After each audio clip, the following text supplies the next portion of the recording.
Olá, vamos dar continuidade ao nosso curso de Política Externa Brasileira, já caminhando aí para o encerramento, né? Então vamos tratar aí da parte final, aulas 5 e 6. Então hoje, nessa aula 5, vamos falar um pouco mais sobre os governos do Brasil e a política exterior do Brasil após aí o período de 1985, né, que marca a data da redemocratização do nosso país, né? Então, indo ao quadro, em nossa conversa inicial, trataremos aí de uma visão geral sobre os temas da aula, né?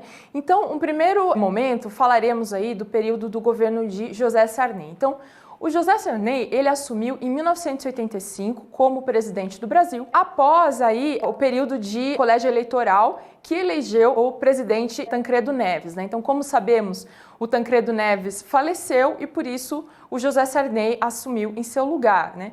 Então, esse período ele é bastante importante porque ele marca a passagem aí do Brasil para o período de democracia no país, né? Então, a gente sabe que em 85 nós temos aí o término do regime militar e, com isso, né, nós temos vários desafios. Então, no contexto do governo de José Sarney, nós tivemos aí as manifestações populares aí para que o Brasil tivesse uma eleição direta, né, que foi no contexto da busca de aprovação da ementa Dante de Oliveira. Infelizmente, essa ementa não passou no Congresso e aí o José Sarney acabou assumindo, né, no contexto de uma eleição do Tancredo Neves por meio do colégio eleitoral. O José Sarney, então, ele governa de 85 a 1990 e ele é marcado aí por grandes problemas econômicos no país, né? Então, naquela época, como veremos nos temas seguintes, a América Latina, né, e o Brasil em particular vivia uma situação de caos econômico que a gente vai tratar um pouquinho mais aí no governo do José Sarney. Já passando para o Fernando Collor, nós vemos também que ele teve aí um período muito curto na presidência, né? Ele foi o primeiro presidente eleito por voto direto, né? Então, após aí o período da redemocratização do país, e ele ficou um período bastante curto porque ele sofreu aí um processo de impeachment, né? Então, como sabemos, né, ele esteve envolvido em denúncias de corrupção e teve esse processo contra ele. Nesse período a gente tem na política internacional um marco bastante importante que é o fim da Guerra Fria, né? Então a queda do Muro de Berlim, né? E tudo isso marca o quê? A passagem de um mundo bipolar para um mundo em que outras relações passam aí a ganhar corpo, né? Então, a inter-relação entre países e tudo isso. Então, é isso que a gente vai explorar um pouquinho mais nessa temática do Collor. Passando em seguida para o governo do Itamar Franco, então também ele assume num interregno, né, apenas por causa do impeachment do Collor, e ele fica bastante famoso pelo plano real, que a gente vai trabalhar um pouquinho na aula, né, do plano interno. E no plano externo, infelizmente, ele também não tem tempo para avançar agendas muito específicas, né, em matéria de política externa. E, finalmente, trabalharemos aí a política externa do governo Fernando Henrique Cardoso, que governou de 1995 a 2002, né? Então foram 2 mandatos.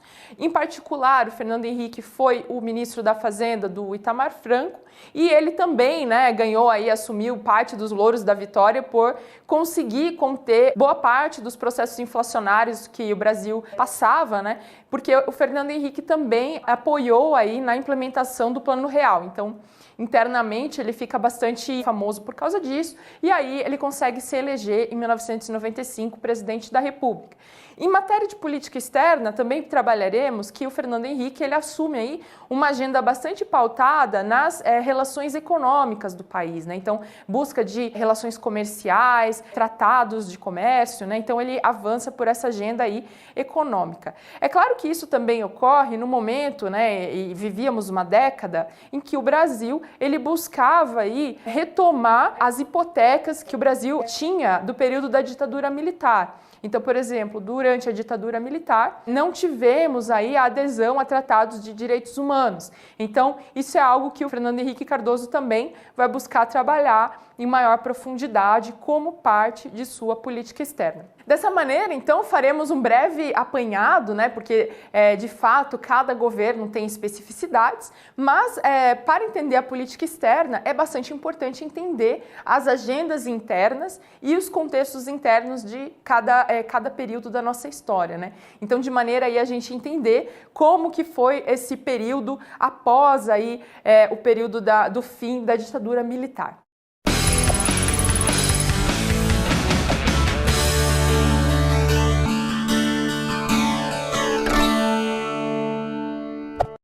Então, esse primeiro tópico, vamos trabalhar um pouco mais do governo Sarney, né? Então, como eu mencionei brevemente na primeira parte da nossa aula, o governo Sarney, então, ele marca aí a passagem, uma passagem fundamental, né, para a história política interna do Brasil, que é o período da redemocratização, né? Então, aquele momento a gente encerra aí o período de mais de 20 anos de ditadura militar no Brasil, e com isso a gente tem aí o início de uma nova presidência que ela é cercada aí por desafios, né?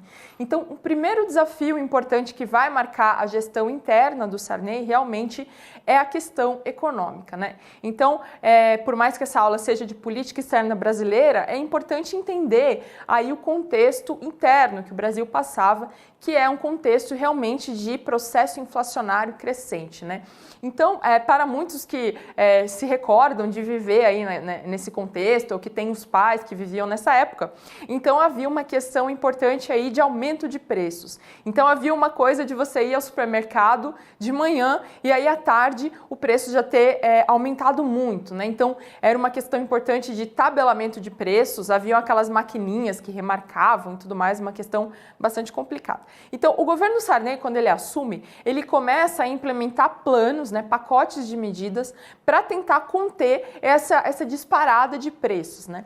Então, o que ele faz? Ele faz esses planos, só que esses planos eles têm várias limitações. Realmente a crise econômica estava num contexto tão acelerado que, assim, passou-se a década toda e nenhum desses planos que o Sarney fez, né, foi suficiente para conter o que as pessoas chamavam de dragão da inflação. Então, mesmo para as pessoas que moravam, que viveram, né, no Brasil daquele período, então a gente lembra, né, que o Sarney colocou inclusive fiscais, né? Então eram pessoas que iam aí nos lugares, né? Então, por exemplo, lojas, né, e restaurantes, assim, para controlar se havia aumento de preços. Então foi uma figura que foi característica daquele período.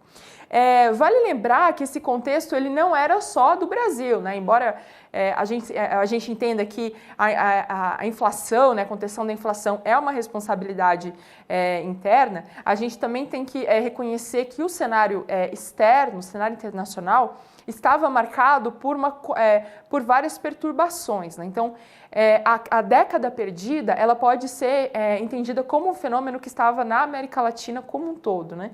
E a gente também pode entender isso de uma visão mais ampla, pensando que anteriormente a gente teve crises internacionais importantes, né? Então, por exemplo, houve choques do petróleo em 1973 e também em 1979. Então, era um contexto de crise, né? E por que o choque do petróleo afetava, né, diretamente as nossas economias? Porque ele basicamente afetava o preço de um bem que era essencial para toda a América Latina, inclusive o Brasil, né? Então, um primeiro dado para a gente entender é esse contexto de crise do Brasil em particular, mas também de várias crises no mundo em geral. Então, contexto econômico.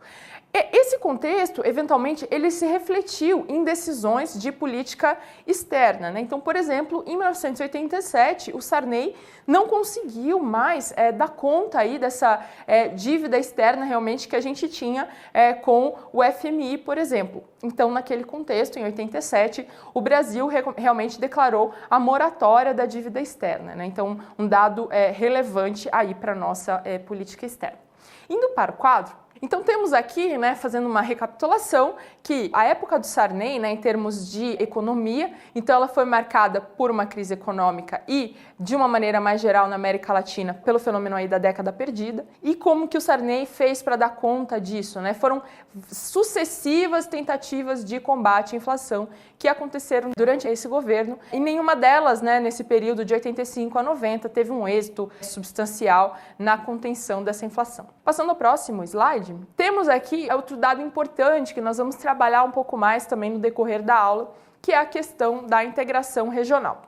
Então, conforme vimos, né, nas aulas passadas, a gente vinha num contexto em que, em um primeiro momento, né, lá para o início do século XX, a gente não tinha tanta proximidade com países da América Latina. Contudo, à medida que o século XX vai passando, nós vamos tendo crescente consciência da importância de manter laços aí com países vizinhos, né? Então, um exemplo, por exemplo, na década de 60, você tem aí a ideia de constituição de um grupo regional mais próximo, né, para poder avançar temas em comuns. E isso vai acontecendo, por exemplo, com países que tinham temas em comum. Por exemplo, houve aí a constituição de um tratado, né, com os países que estavam na Bacia do Prata, para que houvesse uma gestão melhor desses recursos, né? E à medida que o tempo foi passando, essas tentativas de trabalhar em conjunto com esses países da região foi aumentando, né? Conforme vimos em aulas passadas, nós tivemos aí uma grave tensão entre Brasil e Argentina, né? Então ela aconteceu a partir de 1973, quando o Brasil e Paraguai queriam construir aí a usina de Itaipu. Vimos na aula passada que houve uma tensão regional que demorou bastante tempo para ser resolvida, né? Então ela foi resolvida apenas em 1979. Então o dado relevante é que quando o Sarney assume, né, nós estamos já no meio de um processo de crescente aproximação entre Brasil e Argentina. Então há uma aproximação desses dois países por meio tanto de visitas bilaterais quanto por meio da assinatura de acordos, né? Então na área, por exemplo, nuclear, na área comercial, então tratados para haver uma maior concertação diplomática. E isso vai fazer que esses países realmente busquem construir, consolidar uma agenda crescente de atividades em comum, e isso vai gerar aí, nos anos 90, como veremos aí no governo Collor, né, o início do Mercosul. Então, um dado relevante dessa análise, né, do período do governo Sarney é que realmente você tem uma aproximação crescente aí, principalmente de Brasil e Argentina, né, como veremos aí em slides sucessivos, mas essa aproximação ela vai ser um dado fundamental para a gente entender a realidade do bloco econômico do Mercosul como ele é hoje. Vale notar também, né, que o Brasil, durante esse período, buscou olhar também para outras localidades, né, então mais afastadas do centro aqui, sul-sudeste do Brasil, né? Então, por exemplo, uma iniciativa que foi feita em 78 foi o Tratado para a Cooperação Amazônica, né? Então, o que seria isso? Então, seriam os países que estão banhados aí pela bacia amazônica, eles fizeram um tratado para pensar melhor aí os recursos locais. Esse tipo de iniciativa, mais voltada aí para o norte do Brasil, para a região norte do Brasil, ele vai ter um crescente, né? E inclusive vai chegar aí na parte aí da América Central. Então, uma iniciativa interessante disso é que durante o período Sarney estavam ocorrendo conflitos aí no contexto da América Central, e o Brasil já mais ligado, né, mais preocupado com essas tensões locais na América Central, ele resolve participar de grupos de concertação que vão buscar aí minimizar essas tensões. Isso é um dado muito interessante porque a gente vê, né, na integração regional, a gente começa a ver alguns movimentos no sul que vão eventualmente gerar a formação do Mercosul, mas também já naquele período aí do Sarney, nós temos já uma tensão da diplomacia brasileira para a realidade da América Central. E o dado interessante é que, posteriormente, né, após os anos 2000, aí, nós temos aí a criação de mecanismos, né, de integração regional que vão finalmente unir as duas partes, né, e vão criar a ideia que a integração regional ela passa tanto pelos países aí do Cone Sul, né, então Brasil, Argentina, Uruguai, né, todos esses países, mas também para países da América Latina e Caribe. Então, à medida que a gente vê essa evolução temporal, né, da política externa brasileira, a gente vê que vai se alargando essa noção do que né, a nossa solidificação do nosso entorno regional e dessa integração que a gente vai tendo com os vizinhos. Então, indo para o quadro, então é isso que a gente vê bastante aqui no governo Sarney, né? Então temos essa integração regional. O exemplo que eu dei, né, foram a criação de grupos, né, que vão apoiar aí para a resolução pacífica das controvérsias que se desenrolavam aí na América Central, entre elas o grupo de apoio e o grupo de contador. Então, nos próximos temas, nós vamos trabalhar um pouco em profundidade como é que se deu essa integração regional, sobretudo.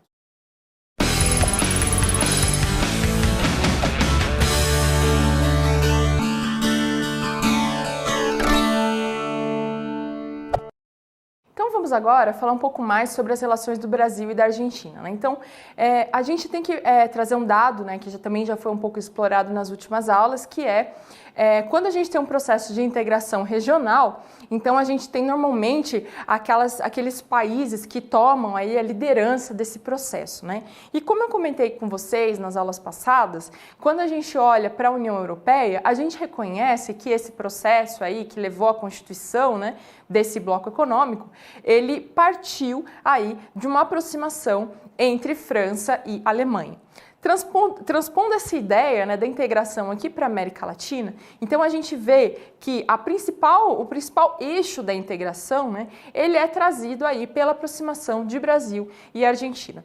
Então, a década aí de 80, ela inaugura um período feliz dessas relações bilaterais.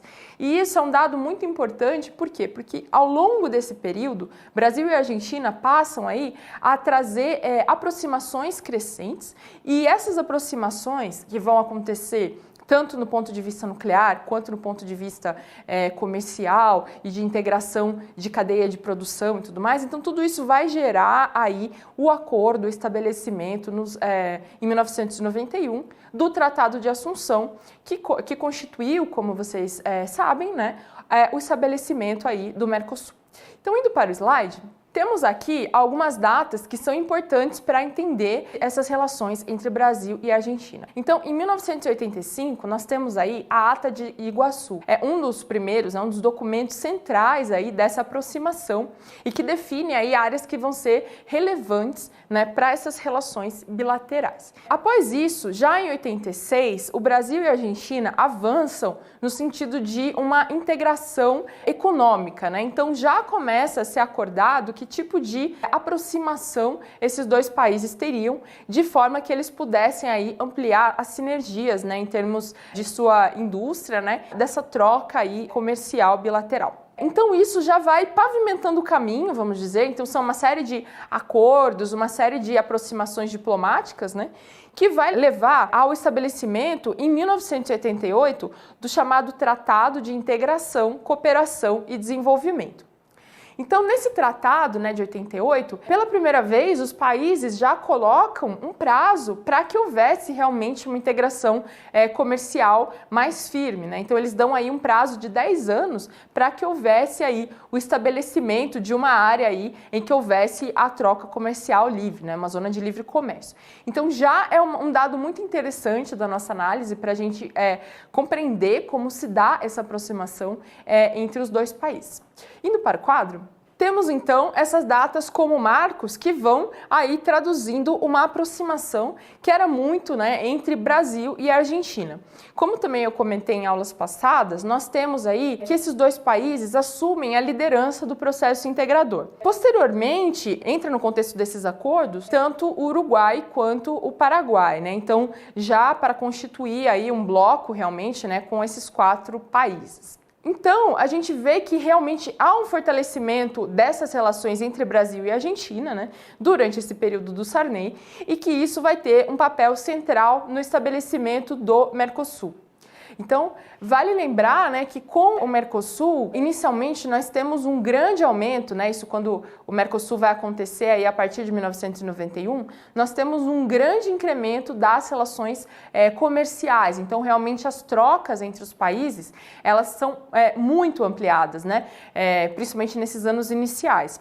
E especialmente também é interessante destacar que o Mercosul, quando ele vai ser implementado em 1991, ele vai trazer uma ideia de comércio um pouco diferenciada do restante da nossa pauta comercial. Por quê? Porque o comércio com o Mercosul ele traz principalmente produtos industrializados, né? Então a gente sabe, por exemplo, que até hoje a nossa indústria automotiva, né, no Brasil, ela ganha em boa medida aí dessa sinergia, né, da troca de comércio, né, com esses outros países do bloco. Então, por exemplo, tem países que são mais especializados em peças, o Brasil tem outras competências, e aí assim essa troca de produtos industrializados, ela acontece de maneira bastante importante ainda hoje no Mercosul. Evidentemente, como a gente vai explorar, quando a gente pensa em Mercosul, a gente pensa logo, né, automaticamente em relações comerciais. Como a gente vai explorar daqui a pouco, a gente vai perceber que o Mercosul, na verdade, ele foi diversificando a ideia, né, de integração. Então, ele inicia aí com uma proposta um pouco limitada, como veremos em poucos slides, mas à medida que o tempo vai passando, essa pauta que era preponderantemente comercial, econômica, ela vai assumindo aí um caráter mais amplo, né, inclusive discutindo aí a participação cidadã do Mercosul, o estabelecimento de normativas em comum, várias outras ideias, assim, inclusive de aproximação cultural, de aproximação política. Então, isso a gente vai tratar nos próximos slides.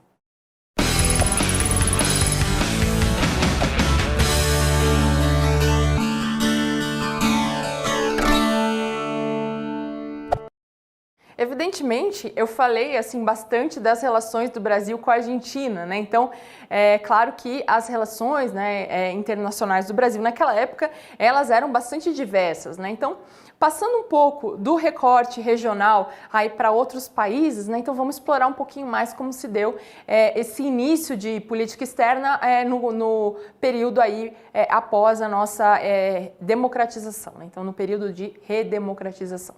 Então, falando um pouco aí das relações com os Estados Unidos, né? Então, as relações com os Estados Unidos, como sabemos, né, no período da ditadura militar, ele atravessou assim alguns períodos bastante difíceis, especialmente aí quando a gente pega o final do período militar, porque também havia uma pressão já maior, mais insistente por parte dos Estados Unidos, não mais agora, né, para manter a ditadura como havia sido no começo, né, do nosso regime militar, que houve um apoio expressivo dos Estados Unidos, né? Como vocês recordam, eu mencionei em aulas passadas aí a Operação Brother Sam, em que inclusive os Estados Unidos apoiaram aí essa ideia de ditadura militar, mas já no final da ditadura a coisa mudou um pouco de figura e os Estados Unidos começaram já a questionar, por exemplo, as violações massivas de direitos humanos que aconteciam aqui, né? Então a gente passou aí por mudanças aí graduais no contexto das relações com os Estados Unidos.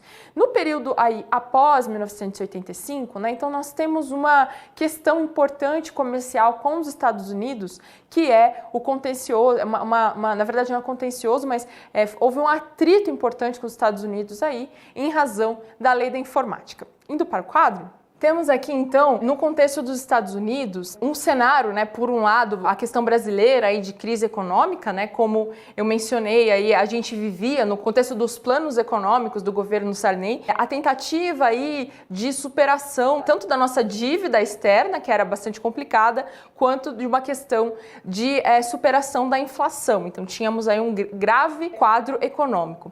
E claro que quando pensamos com os Estados Unidos, a nossa crise econômica, obviamente causa divergências aí também com esse país, né? E por quê? Porque nos Estados Unidos nós temos de fato o local dos principais credores aí do Brasil, né? Então, por exemplo, o Banco Mundial e Fundo Monetário Internacional. Então, evidentemente que em 1987, né, quando tivemos aí que o Brasil declarou a moratória aí ao FMI quanto à nossa dívida externa, então claro que há um atrito importante com os Estados Unidos, porque afinal os Estados Unidos na época, né, e ainda como é hoje, são uma das principais vozes ali dentro desse organismo, né? Então, apenas para retomar para vocês um pouquinho, né? O que é o FMI? O FMI é o Fundo Monetário Internacional, né? Ele foi criado, né, uma das organizações internacionais que nascem no contexto do final da Segunda Guerra Mundial, né? Então, 1944, a gente tem os acordos aí que vão tratar de como criar instituições financeiras, né, para lidar com uma realidade econômica internacional cada vez mais complexa, né? E aí o Fundo Monetário Internacional, ele nasce com o propósito, primeiro, de ajudar os países também que haviam sido haviam tido problemas aí no contexto da Segunda Guerra Mundial, mas depois essa instituição ela se fortalece aí a nível internacional como um dos principais emprestadores, uns apoiadores de economias, né, das economias internacionais. E o Brasil ele toma, né, bastante dinheiro do FMI em razão da dívida, né, em razão de não poder aí honrar com suas contas, né, internas. Então, em 1987 nós temos, de fato, essa crise econômica, ela gera atritos com os Estados Unidos, né? Só que esse ponto é um dos pontos apenas, né? Um outro ponto que também gera atrito com os Estados Unidos é a questão da lei da informática. Então, em 1984, sai no Brasil, né, uma lei que faz uma espécie de reserva de mercado a pequenos equipamentos de computadores, né? Então, são os chamados PCs, né? Então, a ideia, na época, foi tentar um pouco proteger a indústria nacional e tentar fortalecer um pouco os nossos produtores. A questão é que essa reserva de mercado, né, o que ela fazia? Ela dificultava aí essa compra de produtos externos. E os Estados Unidos, claro, né, a terra de hoje grandes marcas de computadores e tudo mais, grandes tecnologias, na época, então, eles se sentiram realmente ameaçados, não ameaçados, mas se sentiram ultrajados, né? Então, como que vocês, né, fecham assim o comércio internacional para nossos produtos, né? Então, isso na época ele gerou um grande atrito com o Brasil, né? E de fato a nossa lei, essa lei de 1984, ela foi criada apenas com um prazo de 8 anos aí e ela não se renova, então ela é extinta em 1992. Então, realmente, esse cenário, ele traz uma complicação importante para o contexto das relações internacionais bilaterais aí entre Brasil e Estados Unidos. Indo para o próximo slide, temos aqui a questão de relações com a China. Temos então, né, várias questões importantes. Então a China ela começa a se alçar como um grande parceiro do Brasil mais recentemente, né? Na verdade, a gente vai ter um crescimento dessas relações a partir dos anos 2000, né, no contexto já do governo Lula, que a gente tem isso de maneira mais expressiva. Mas é importante reconhecer que a aproximação com a China, ela começa já desde o governo, principalmente, né, ela tem uma manifestação importante já durante o governo Sarney, né? Então, de uma maneira interessante, em 1985 já acontecem entendimentos iniciais para uma aproximação, né, diplomática, de cooperação entre Brasil e China. E em 1988 temos o estabelecimento do programa CIBERS, né? Então, esse programa é um programa de aproximação científico-tecnológica e o acrônimo CIBERS, ele quer dizer China, Brazil, Earth Resources Satellite. Então, era um programa entre Brasil e China, né, CB, de recursos de satélites para a Terra. Então, a ideia era criar um programa em que houvesse a cooperação entre Brasil e China aí para lançamento de satélites. Então, já naquela época, né, antes do início dos anos 90, temos essa aproximação importante para o lançamento de satélites em conjunto entre Brasil e China, né? Então, e como a gente sabe, assim, a tecnologia de satélites ela é bastante central, né, tanto na parte de dados, né, então inteligência de dados, quanto na parte de monitoramento climático, monitoramento de condições de agricultura. Então, é uma questão bastante chave, bastante importante que a gente tivesse aí uma aproximação já com o parceiro chinês. Indo para o próximo quadro, temos aqui, por outro lado, também um exemplo de como nos aproximamos de uma maneira também mais expressiva, né, de países aí da África, né? Então, em particular, temos aí uma crescente aproximação com o chamado grupo de países africanos lusófonos, que são grupos aí que realmente têm como idioma oficial o português, né? E nesse contexto, em 1989, o Brasil promoveu aí o primeiro, né, encontro de chefes de Estado desses países. Então, são países com os quais o Brasil tem uma grande aproximação, fora a aproximação linguística, né, mas também de uma maneira mais ampla, a aproximação cultural, né? Então, isso é um dado interessante para verificarmos como realmente o Brasil passa a diversificar também essa aproximação de parcerias diplomáticas, né? Não apenas de um ponto de vista mais regional, como com a Argentina, mas também com países desenvolvidos, como os Estados Unidos, e países também como a China e da África, né? Em particular, os países falantes de língua portuguesa.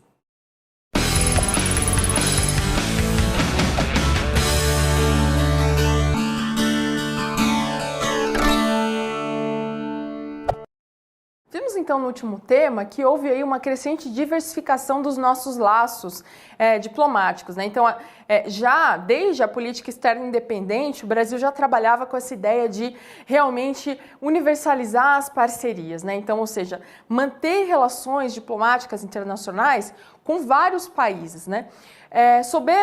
Nós sabemos de aulas passadas que no governo Castelo Branco nós tivemos aí a ideia que o Amado Servo e o Clodoaldo Bueno trazem, que é de passo fora da cadência, ou seja, um breve período no qual ficamos aí mais próximos dos Estados Unidos em nossas relações diplomáticas. Contudo, a nossa tendência, felizmente, não foi ficar só ali no contexto dos Estados Unidos, né? Então, mesmo durante o regime militar e após, né, o término dessa ditadura, desse período ditatorial, houve realmente aí uma expansão e um reforço das nossas relações bilaterais. Então, esse é o quadro mais amplo. Passando aí para os governos, né, que se seguem ao governo Sarney, nós temos aí, então, indo ao quadro, dois governos que ocorrem na sequência, né? Então, o primeiro deles é o governo de Collor, né? Então, Fernando Collor, e em sequência assume Itamar Franco. Então, Collor, como eu mencionei, ele teve um curto governo, apesar de ele ter sido o primeiro presidente que foi eleito aí pelo voto direto, né? Então, uma eleição bastante concorrida entre ele, né, e o Luiz Inácio Lula da Silva, na época também concorreu à eleição. Então, ele foi o candidato vitorioso e ele realmente ficou por pouco tempo porque ele sofreu o processo de impeachment aí em 1992, né? Então, ele foi inclusive denunciado pelo irmão dele aí por questão de corrupção e isso levou aí que ele realmente ficasse apenas 2 anos no poder. O que podemos destacar, né, em termos de medidas mais destacadas desse curto governo, né? Então, a primeira delas é uma ideia de medidas neoliberais e também, né, trazendo aqui a expressão de consenso de Washington. Então, é uma ideia que surge aí em 1989. Então, do que se trata essa ideia, né? Então, a ideia das medidas neoliberais é trazer para a economia a ideia de promover a maior abertura da economia para outros capitais, né? Então, uma abertura econômica, mas essa abertura, ela também foi feita de uma forma bastante a trabalhar a questão da privatização, né? Então, trazer a ideia de fim de várias estatais, né? Então, trazer uma ideia de reforma da Previdência, então, medidas liberalizantes no sentido que a ideia era tentar tirar um pouco essas amarras das economias. A questão é que, quando ela vem acompanhada dessa ideia de consenso de Washington, ela vem um pouco que seguindo o receituário aí, de outros países, ou seja, meio que para você poder ter capitais externos, investimentos externos, você teria que aí realmente adotar medidas que em alguma medida poderiam ultrapassar aí o limite do razoável, vamos dizer, né? Ou seja, abrir a economia, ok, mas até que ponto para que isso não representasse aí um risco mesmo à própria segurança da nossa economia nacional. Então, ou seja, houve algumas medidas aí que foram também questionadas, né?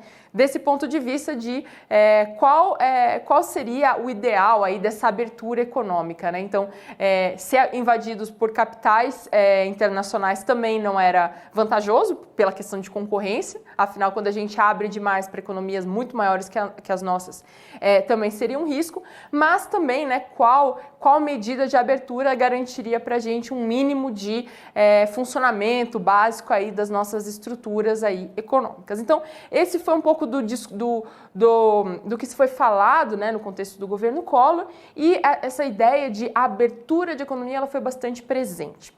Indo para o quadro, temos então, como comentamos anteriormente, 2 medidas bastante importantes para o governo Collor.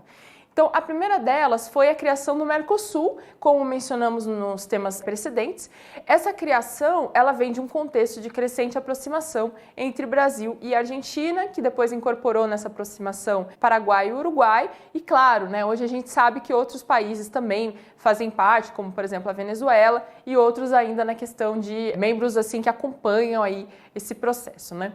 Então essa foi uma medida bastante importante do governo Collor e que ela traz, né, ela vem aí na ideia de regionalismo aberto. Então, a ideia de regionalismo aberto seria capacitar esses países que fazem parte aí do bloco para poder competir também com outras economias, né? Então a ideia é que houvesse uma preparação das nossas estruturas, né, da infraestrutura econômica, de maneira em que houvesse uma troca comercial entre esses países, mas também que esse bloco estivesse mais fortalecido, ele como bloco, né, para também comerciar, fazer trocas comerciais com outros países, né? Então a ideia é que quando mais países se aproximam, né, então eles conseguem, em teoria, né, criar uma agenda aí que os fortaleça frente a economias maiores, né? Então mais ou menos a ideia de um por todos e todos por um, né? Então, por exemplo, quando você tem a questão da União Europeia, hoje em dia você tem algo que é bastante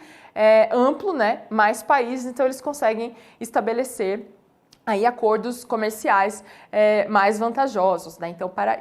Então essa que é um pouco da ideia do regionalismo aberto que o Mercosul seguiu. Também vale dizer, né, acho que é bem importante também pontuar, que o Mercosul, embora tenha esse nome Mercosul, ele não foi um mercado comum da maneira que é hoje a União Europeia, né? Então, por quê? Porque depois vocês podem olhar com um pouco mais calma quais são as definições de um mercado comum, mas a ideia é que houvesse, por exemplo, uma tarifa externa comum para todos, né? O que é a tarifa externa comum? Que todos os países que fossem comerciar com países do Mercosul pagassem aí a mesma taxa, por exemplo, né? E a gente sabe que não é o que acontece. Então, hoje a gente tem aí, na verdade, não um mercado comum, no caso do Mercosul, mas temos sim uma união aduaneira imperfeita. Por quê? Porque em razão de discrepâncias mesmo, em razão de desproporcionalidade entre os países que compõem o Mercosul, então temos países, por exemplo, como o Paraguai, que são significativamente menores em termos econômicos do que o Brasil, nós temos aí várias discrepâncias econômicas mesmo, né? E isso dificulta que você queira aplicar uma tarifa comum, né? Ou mesmo que nas trocas bilaterais você tenha também igualdade, né, de tarifas. Então, há algumas questões que fazem, né, que o Mercosul não seja, na verdade, um mercado comum, embora tenha esse nome, né, mas sim seja uma união aduaneira imperfeita aí em razão dessa coisa que eu comentei para vocês. E também vale lembrar, né, a gente vai comentar um pouco mais de como o Mercosul realmente ele se diversifica, né, a pauta dele passa inclusive a temas sociais, né, culturais e políticos. Indo para o quadro, temos ainda um segundo dado importante do governo Collor, que é a participação do Brasil na Conferência das Nações Unidas sobre Meio Ambiente e Desenvolvimento. Então, indo aí para esse tema, temos que é um tema que, na verdade, pode ser sintetizado numa única expressão, né, que é a Rio 92, para quem conheceu. Então, foi uma conferência que foi aí tratar sobre o tema do desenvolvimento sustentável, uma agenda super importante para o Brasil, né, considerando nossa dimensão e considerando aí nosso protagonismo no sistema internacional. E essa conferência se destacou porque ela foi uma das que houve maciça participação de representantes de outros chefes de Estado, né? Então, houve mais de 100 chefes de Estado que participaram dessa conferência. Ela foi feita no Rio de Janeiro e isso traz para o Brasil um protagonismo, né? Na medida em que é o Rio de Janeiro que cedia um evento de proporções internacionais para discutir aí um tema também de interesse de todos, né? Ou seja, tratar do desenvolvimento não apenas olhando o foco econômico, mas também explorando suas dimensões social, econômica, ambiental, né? Então, de uma maneira mais integrada, e o Brasil aí assume um protagonismo relevante nessa agenda. Passando para o próximo slide. Temos aqui, por fim, o governo de Itamar Franco. Então, em linhas gerais, né, ele é bastante importante porque ele também vai pontuar a ideia de criação de uma área de livre comércio das Américas, então a ALCSA. A ALCSA é uma tentativa que não foi avante, mas ela traz aí a ideia de propor livre comércio entre as Américas. Também é apenas um ponto aí da agenda externa do Itamar. Outro ponto também é que o Itamar Franco ele participa ativamente das negociações da Rodada Uruguai. A Rodada Uruguai é uma das negociações de comércio que aconteceram aí no contexto de um acordo, né, de tarifas e comércio que vigia no mundo desde 1947, né, o GATT. E a gente sabe que essas negociações, elas culminam aí com a criação da primeira Organização Mundial do Comércio, né? Então é uma organização internacional, né? Então composta por países de vários continentes aí, né? Uma diversidade de países, e o objetivo dela é trazer para a mesa debates sobre negociações comerciais. Então, quais regras que podem ser seguidas em termos de comércio, o que vale e o que não vale. Em linhas gerais, então, esse é o panorama aí do governo Itamar Franco.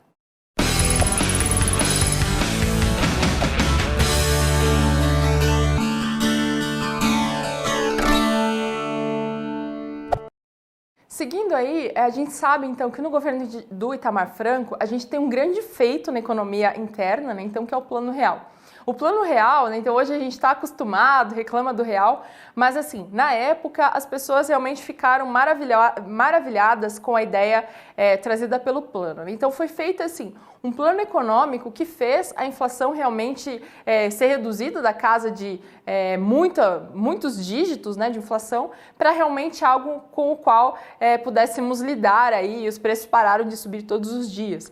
Então por que eu estou mencionando isso? Né? Porque junto aí com esse plano, né, quem trabalhou nele foi tanto o Itamar quanto o ministro da Fazenda dele, que era o Fernando Henrique Cardoso, que depois assume aí como presidente do Brasil. Então, na esteira desse grande sucesso econômico que foi aí a estabilização da inflação. Então, o Fernando Henrique Cardoso, ele assume, né, ele como sociólogo, né, então ele grande estudioso aí inclusive do país, né, do nosso Brasil, né, professor, inclusive. Então, o Fernando Henrique Cardoso, ele vai fazer uma agenda aí bastante interessante em termos de política externa, né? Então, é algo aí que o Sérgio Danesi, né, um dos autores que trazemos aí em nossas referências, ele já comenta que é o tema da diplomacia presidencial. O que é a diplomacia presidencial? Ora, nós sabemos que o presidente, ele tem algumas funções que são ali garantidas pela Constituição. Então, o presidente é o chefe do Estado, né? Então ele representa o país, né? Então tece relações aí internas. Mas fora disso, existe aí uma margem de manobra, né? Ou seja, uma margem de atuação do presidente. Então, por exemplo, se o presidente resolve ele próprio viajar mais para os países, dialogar mais com os países, então isso está sendo não apenas o que a Constituição diz que ele deve fazer, mas também algo que é da vontade dele, que é se engajar mais nas relações internacionais. Então, o Fernando Henrique, né, segundo essa literatura, é o primeiro presidente que vai começar mais essa ideia de diplomacia presidencial. Então, é o presidente mais ativo na condução da política externa. Então, de fato, né, como podemos olhar indo ao quadro, temos aqui que o Fernando Henrique, ele faz de fato aí várias viagens, né? Então, durante os mandatos dele, né, que ele governa por 2 mandatos, são 96 viagens a 44 países. Então, isso traduz essa ideia, né? Isso exemplifica essa ideia de uma condução mais ativa do presidente aí na nossa política externa, né? Então, o presidente Fernando Henrique Cardoso, ele avança essa agenda. Um tema interessante, né, então trazendo alguns pontos relevantes aí para a nossa política externa nesse contexto, é que em 1999, embora tenhamos aí um período de contenção da inflação, chega um momento em que a economia não aguenta mais a política que havia sido colocada, né, a nossa política econômica, que era a ideia de paridade do real com o dólar. Então, era $1, R$1, né, era essa paridade. Então, as pessoas iam felizes aí para o Paraguai, para outros países, porque o real estava uma moeda bastante forte aí junto ao dólar.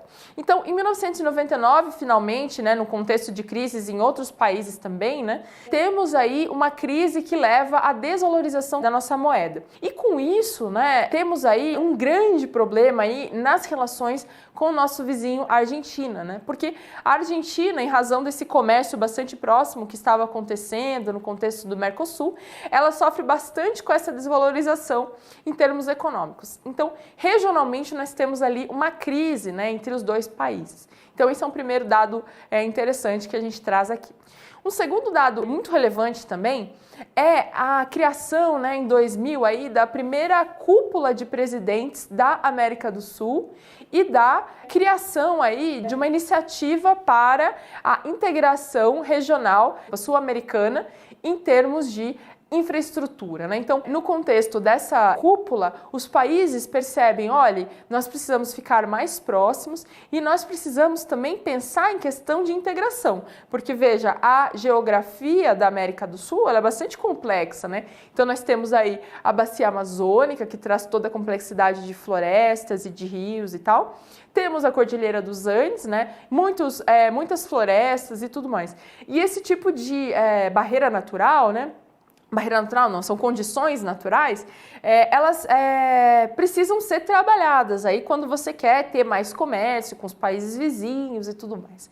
Então, no contexto dessa IIRSA, né, que foi essa iniciativa para a integração da infraestrutura, né, regional, então nós temos aí a ideia de projetos para conectar os diferentes países da América do Sul de um ponto de vista de infraestrutura. Então, a ideia de conectar transportes, favorecer aí a integração energética e várias iniciativas similares. Isso também é um dado importante da nossa análise.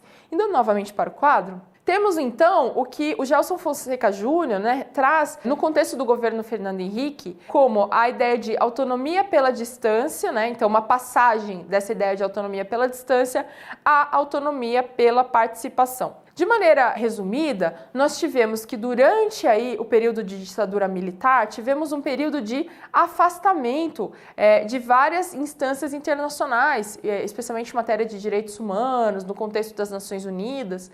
E aí, com o fim desse período militar, nós temos aí um Brasil que quer participar, queremos pagar a nossa hipoteca com direitos humanos, né? Então, regimes de direitos humanos. O Fernando Henrique, então, ele passa a ratificar vários tratados nesse sentido, né? E também no contexto das Nações Unidas, né? Então, no contexto aí do regime militar, nós tivemos um afastamento das Nações Unidas, até porque havia aí, de fato, uma paralisia decisória, né? Então, tinha União Soviética e Estados Unidos ali que nada se decidia naquele contexto. Com o fim da Guerra Fria, isso vai mudar e aí também o Brasil, que também havia mudado o contexto, resolve participar mais.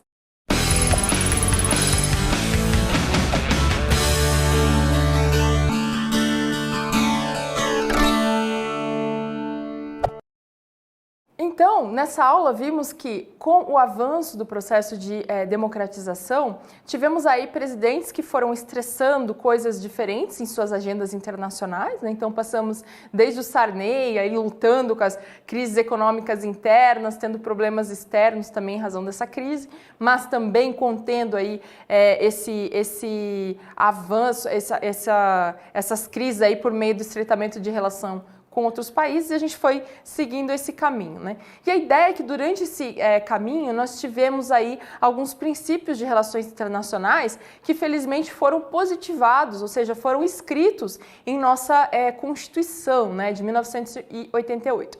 Indo para o quadro, temos então que com a redemocratização, nós temos no artigo 4º da Constituição, e eu convido vocês para acessarem a Constituição e lerem esse artigo na íntegra, né? Aqueles que são os princípios que regem as relações internacionais do Brasil. Então esse artigo aqui é para todo mundo que sabe, que quer, que gosta dessa carreira de relações internacionais, que gosta da matéria de política externa brasileira, ler, entender, perguntar o que é, porque realmente são os parâmetros que conduzem aí as nossas relações internacionais. Indo ao quadro, temos aqui então defesa da paz, integração regional, repúdio ao racismo e cooperação entre os povos, como alguns dos princípios que estão na carta, né? Então eu convido vocês para a leitura, né? E a gente viu aí ao longo dessas aulas, a gente está vendo aí que vários desses temas, né, em alguns momentos da história não foram defendidos, né, mas aí depois eles foram crescentemente incorporados como valores da nossa política externa. Então eu convido vocês todos a lerem esses princípios e até refletirem, até mesmo pensando hoje, hoje, né? Como é que o Brasil é hoje? A gente está seguindo esses princípios que estão positivados aqui na Constituição? Como é que é isso, né? Vale a reflexão.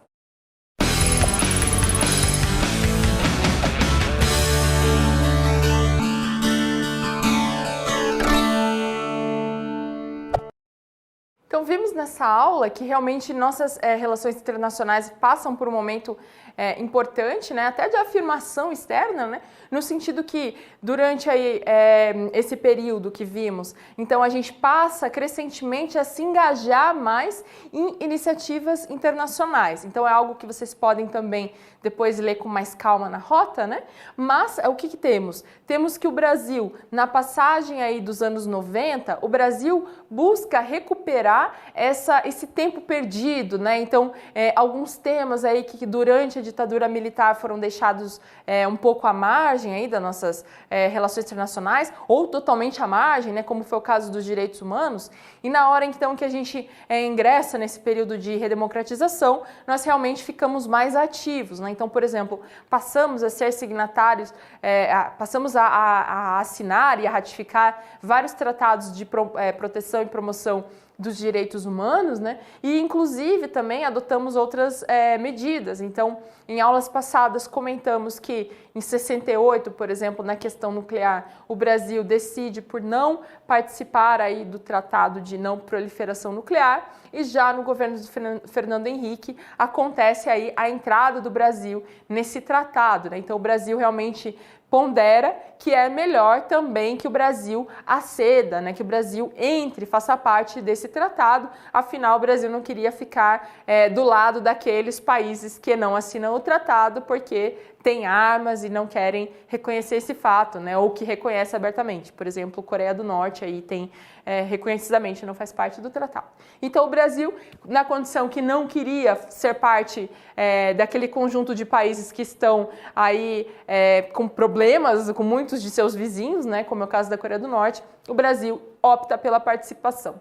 Então, indo ao quadro, o que é fundamental aí da nossa aula, né? Então, um primeiro ponto é reler aí com calma as ideias trazidas aí pelo artigo 4º da Constituição de 1988. Vocês rapidamente acham isso entrando na internet, né? E o outro tema também é a ideia de autonomia pela participação.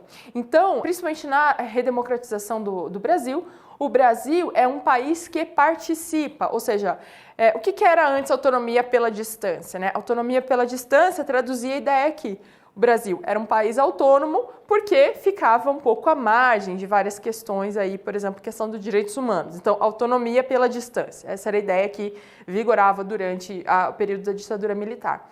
Depois, né, com a redemocratização, nós temos um Brasil que é autônomo e participa. Então, é autonomia por meio da participação. Então, nós participamos de fóruns multilaterais, como aqueles que defendiam direitos humanos, questão de desenvolvimento sustentável e várias outras formas de tratados. Então, por exemplo, para não proliferação nuclear, né? Como vimos, então, o Brasil como um país que participa, é assim que nos colocamos no período de democratização aí, após principalmente a Constituição de 88.